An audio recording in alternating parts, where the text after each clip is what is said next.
Welcome to the Daily DLP. I'm your host, Thompson, and today I have the singular displeasure of describing the abomination that is the Chicago Bears offense. Let's get it on.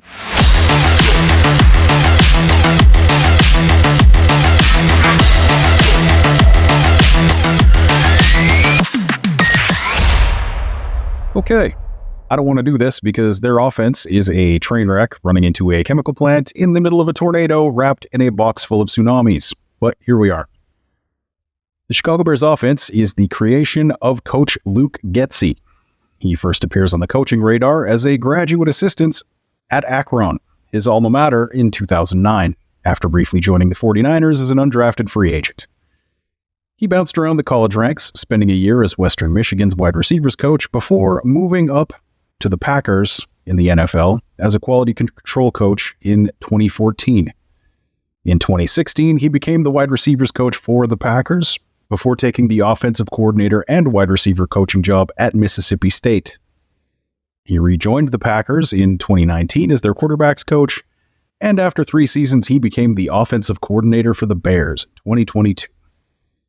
Getsy cut his teeth under Mike McCarthy, whose philosophies and methodologies were so suspect in the end he couldn't win with Aaron Rodgers as his quarterback.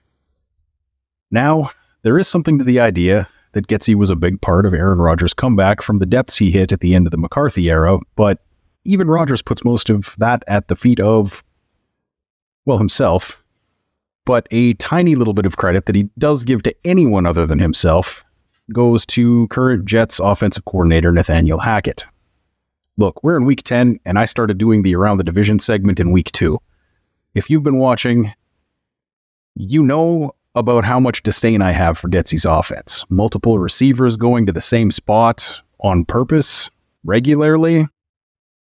A strange order of reads that leaves underneath receivers just standing in one spot waiting while the quarterback also stands waiting for the first pattern he's supposed to look at to finish. And then, as soon as the quarterback isn't Justin Fields, they start trying to build in easy wins for the quarterback.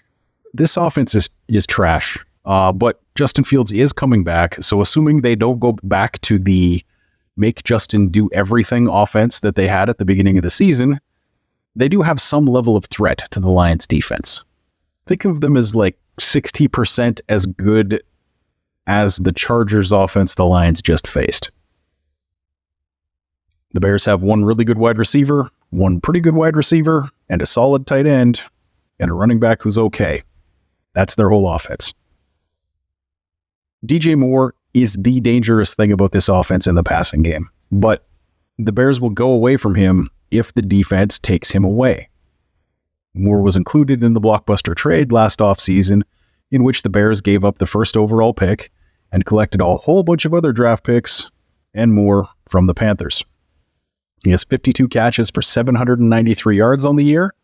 He's been 38% of their yardage in the air this season. The next closest Bears wide receiver is Darnell Mooney, who some moronic Bears fan on Twitter was recently trying to tell me is better than Amon-Ra St. Brown, but he's got 321 yards on the season.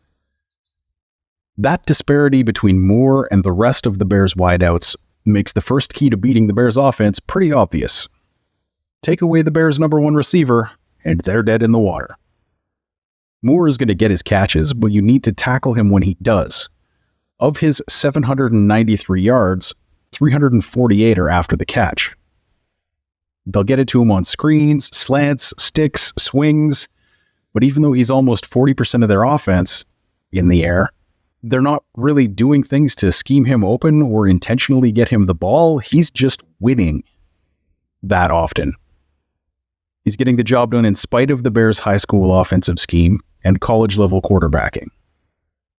Because his success has absolutely nothing to do with the Bears' coaches or the Bears' quarterbacks, it's difficult to come up with an extremely complex plan for handling him because he just wins. And the Lions need to realize that they are not good enough in terms of their personnel to leave Moore one-on-one. Self-scouting on this one is vital. I love Cam Sutton. He's a really good player. He's not a great player. So having him follow Moore around wouldn't even be a good solution to this problem. And the rest of the Lions' defensive backs are in that same boat or worse. Leaving other members of this Lions secondary one-on-one with Moore would be all but criminally negligent on the part of the defensive coordinator. So that's the first key to stopping the Bears' offense. Realize you don't have a player in the secondary who is as good as DJ Moore. Assign two to make up for that shortfall and figure the rest out elsewhere. Now, there are plenty of different ways to do this. I mean, the team runs 75% zone coverage approximately, but the entire defense needs to know where Moore is and cheat. And yeah, that opens up other holes in the zones, but nobody cares about the other players because these quarterbacks aren't getting to their third reads anyway. Like, they're just not that kind of quarterback. They're not reading the coverages before the snap and going to where the play should go.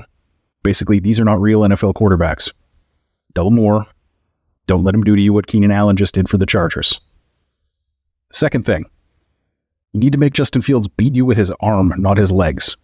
You know all that stuff the Lions have been doing against Lamar Jackson and Justin Herbert that did not work at all and resulted in giving up, between the two, somewhere in the vicinity of 80 points. Well, that'll all work this week because Fields is not even close to being on that level. Like, Fields working within their offensive system is a joke because the system itself is a joke. So that's takeaway 2. Keep him in the pocket, but the pocket needs to be collapsing. He's dangerous when he gets outside or, God forbid, when he runs. The dump off to Cole Kmet that the Bears have done 46 times, barely half of his receptions go for first downs. So cool. Do that all day. You want to throw to the running backs for 6 yards a pop? Give you that all day too. It's scramble drills and running the ball that Fields uses to fake like he's a real quarterback playing for a professional football team with big boy coaching. Make him beat you because chances are he can't. Moore can. So again, take away Moore. Don't let Fields run. Those are our first 2 keys. And this really could be the shortest one of these that I did because that's the most important thing. I guess we can talk about the scheme a little bit. It constantly asks players to do things they're not good at. Players who aren't good at blocking will be blocking. Players who are slow will be running deep. This going against the expected seems to be what Getsy is trying to do. And the result is just that the Bears are not good at executing the offensive plays they're put on the field. Like, when I say the scheme does nothing to get guys open, I mean that it's the opposite of what the Vikings are doing with Josh Dobbs right now, where they run all of the plays that every single offense runs because any quarterback knows those plays, so they'll have a reasonable level of success with a quarterback executing them. The Bears scheme seems to be devised of all of the plays that teams discarded because they were flawed and terrible. But I guess I do need to come up with a third point because I always do. Like, the Bears' run scheme is fine, and they do have a running back who gets over 4 yards per carry. Deontay Foreman's a pretty straightforward runner who brings a big body and good speed, and that's kind of his thing. But the most dangerous thing about him is that he has this ability to turn your big hit into either a glancing blow or, worse, his big hit. Like, the Lions' tackling issues need to go away. Someone torpedoing into his torso will just bounce off. And he's pretty good at keeping guys off his legs, which is something that a lot of taller running backs do struggle with. He does not struggle with that nearly as much. So they need to stop the run before he gets rolling because it's at speed that Foreman is dangerous. What you want to avoid is a safety meeting him at full speed to prevent a big gain because that is a huge mismatch and going to be a problem. They need to get their linebackers on him, particularly Barnes and Campbell, because Anzalone does that torpedo tackle all the time, and that is just not going to fly generally. The Lions' defensive line need to go back to the first few weeks of the season when they were keeping the linebackers clean to go after running backs. So in the end, what does that look like? Fairly straight up 2-gap run defense that turns into pushing the pocket if the play isn't a running play. And behind that, you need zone coverages with internal rules to handle where DJ Moore lines up, rolling safeties over top of him, cheating linebackers toward him on the second level, and generally just putting as many tacklers near him as possible for when, not if, the Bears get him the ball. Like, DJ Moore's yak is the key to that entire offense. So that's how the Lions stop the Bears in a nutshell. Tomorrow I'll go over how to take on their defense, which is still a circle of hell, but it's a less painful circle of hell than having spent a few hours watching all 22 tape of the Bears offense to make this video. See you tomorrow.